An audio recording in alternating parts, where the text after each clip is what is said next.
인류의 종말 시나리오는 다양합니다. 초신성 폭발로 인한 감마강선 폭발, 태양의 노화로 인한 거대화, 초거대화산의 폭발, 전염병 대유행, 거대 운석 낙하, 지구온난화로 인한 해수면 상승, 떠돌이 행성의 지구충돌, 핵전쟁, 카리스마적인 존재의 탄생 등 다양합니다. 이러한 시나리오는 우리가 흔히 말하는 상상력의 결과물만은 아닙니다. 영화에서만 존재하는 일이 아니란 말이죠. 먼 옛날 지구는 실제로 두 번의 큰 해성 충돌이 있었습니다. 두 번째 해성 충돌은 6,500만 년 전으로 우리가 알고 있는 대용 공룡들의 멸종이 이때 일어났습니다. 그 이후 안정기를 거쳐 인류가 탄생하고 그 문화는 현재까지 이어져 오고 있습니다. 그러나 앞으로도 언제 있을지 모를 거대 해성 충돌의 위험은 언제나 도사리고 있습니다. 요즘 가장 크게 떠오르는 문제로는 지구온난화도 있죠. 이러한 문제를 해결하기 위해 영화 설국열차에서는 CW7이라는 인공냉각제를 사용하기도 합니다. 인공냉각제를 대량 살포하여 인위적으로 지구의 온도를 낮춘다는 프로젝트입니다. 이때 지구의 대기권 온도는 사람들이 살아갈 수 없는 영하의 온도이기 때문에 추첨으로 뽑힌 소수의 인구만이 멈추지 않는 설국열차를 탑승하여 살아간다는 것이 기본 컨셉인 영화입니다. 그렇다면 오늘 리뷰해볼 유랑지구에서는 어떤 대책을 마련했을까요?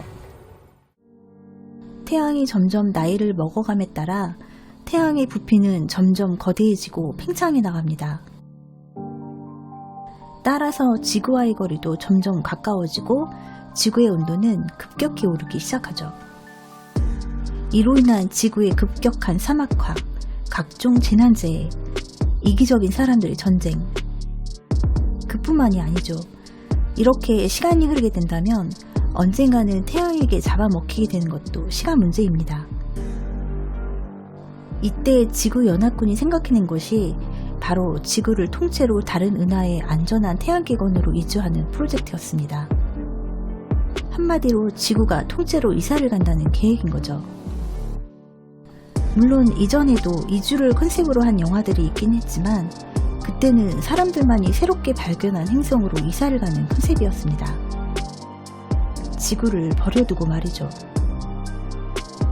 지구를 포기하지 못한 영화 유랑지구에서는 수많은 엔진과 조향 시스템을 지구에 설치하여 그 추진력을 바탕으로 3,500년 거리에 있는 새로운 행성계로 도착하는 것이 최종 목표입니다. 태양과 멀어짐에 따라 지구의 온도는 급격히 떨어지고 사람이 살아갈 수 없는 혹독한 환경으로 바뀌어 버립니다. 물론 이때도 소수의 선택된 사람만이 80km 지하에 구축된 지하 대피소에서 살아가게 되죠. 지구 이주 계획이 시작된 후 17년 후 지구는 드디어 목성 궤도에 진입하기 시작합니다. 목성 궤도권에서 다시 한번 추진력을 얻어 태양계를 벗어나는 것이 목표였지만 예상과는 다르게 목성의 거대한 중력이 이끌려 수많은 엔진과 추진체가 고장이 나며 35억 지구인의 생명은 위험에 처하게 됩니다. 목성과 거리가 가까워짐에 따라 지구 대기권은 급속도로 빨려 들어가게 되고 거대한 중력이 이끌려 점점 가까워지는 지구. 로슈 한계점을 지나가 버리면 지구는 되돌릴 수 없는 종말을 맞이하게 됩니다. 과연 지구와 지구인들의 운명은 어떻게 될까요? 이 영화는 한마디로 요약하면 볼만한 SF 재난영화라고 할 수 있습니다. 먼 옛날 주윤발이나 성룡이 나오는 영화를 본 후 처음으로 접하는 중국 영화였지만 크게 기대를 하지 않아서였는지 나름 나쁘지 않다는 생각이 들었습니다.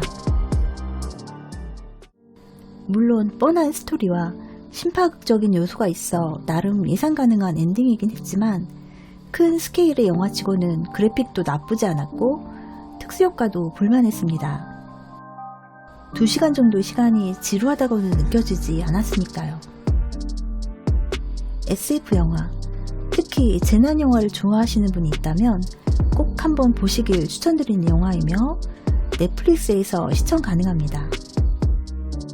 다가오는 명절, 가족들과도 부담없이 즐길 수 있는 영화로 살짝쿵 추천드려 봅니다.